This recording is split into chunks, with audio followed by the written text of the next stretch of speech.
पुण्याच्या Porsche car अपघात प्रकरणामध्ये एक मोठी अपडेट आहे।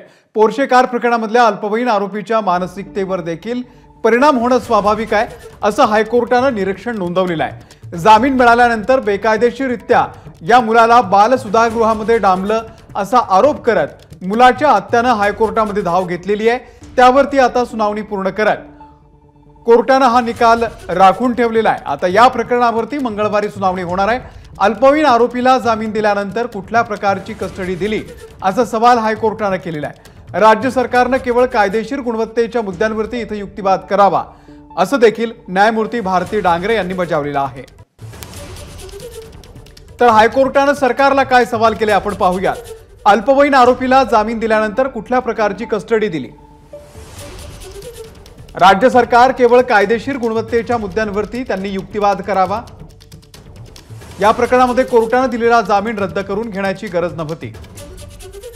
बाल सुधारगृह हे अशा प्रकारच्या मुलांची कस्टडी देण्यासाठी कसं योग्य ठरेल?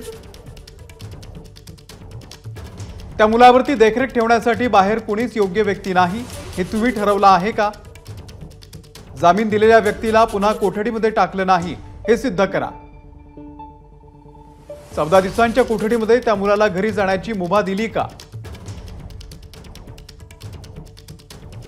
अमेय राणे आपले प्रतिनिधी या संदर्भातले अपडेट देण्यासाठी आपल्या सोबत आहेत। अमेय, हायकोर्टाने सरकारला माफ करा पोलिसांना काही सवाल केलेले आहेत, काय नेमकं म्हणणं आहे हायकोर्टाचं? सरकारला त्यांनी प्रश्न केलेले आहेत। अमोल, जे सवाल तू दाखवलेस तेच कोर्टाने सवाल उपस्थित केलेत आणि सरकारी वकील हितेन वेणेगावकर यांच्याकडे याची कुठलीही सकारात्मक उत्तरं नव्हती। त्यामुळे त्या मुलाचे रक्ताचे नातेवाईक म्हणजे त्याचे आई वडील आणि त्याचे आजोबा हे सध्या याच प्रकरणात पोलिसांच्या ताब्यात आहेत, कस्टडीत आहेत। त्यामुळे बाहेर त्याचं सख्ख असं कुणी नाही। कायदा या प्रकरणात काय सांगतो ते सुद्धा अतिशय महत्त्वाचं आहे।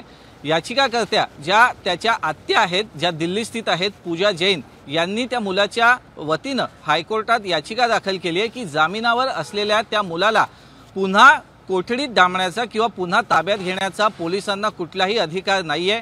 हा त्याच्या मूलभूत अधिकारांवर आणलेली गदा आहे। त्याचा बाहेर मुक्त संचार करण्याचा अधिकार हिरावून घेण्यात आलेला आहे। त्यामुळे सरळ सरळ हे हिबियस कॉर्पसचं प्रकरण आहे। म्हणजे कोर्टानं जामीन दिलेला किंवा एखाद्या व्यक्तीला विनाकारण जेव्हा तपास यंत्रणा पोलीस डांबून ठेवतात तेव्हा अशा प्रकारची याचिका दाखल करण्याचा त्याच्या कुटुंबियांना पूर्ण अधिकार असतो। याच मुद्द्यावरती ही याचिका हायकोर्टात आली आहे। त्यावर आभात पोंडा यांनी युक्तिवाद करताना स्पष्ट केलं की जर त्या मुलाला दंडाधिकारी कोर्टानं जामीन दिलेला होता आणि मग कुठल्याही कारणानं तपास यंत्रणा किंवा पुणे पोलिसांना त्याला ताब्यात घ्यायचं होतं तर रितसर कायदेशीररित्या वरच्या कोर्टात म्हणजेच पुणे सत्र न्यायालयात जाऊन दंडाधिकारी कोर्टानं दिलेला जामीन रद्द करून घेण्याची गरज होती।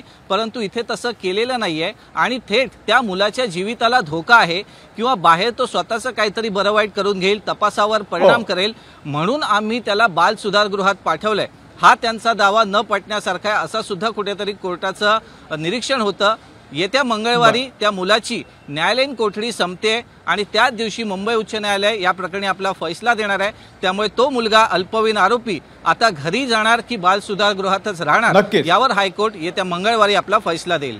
निश्चित या संदर्भातले अपडेट तुमच्याकडून घेऊ अमेय, धन्यवाद या माहितीसाठी। एबीपी माझा, उघडा डोळे बघा नीट।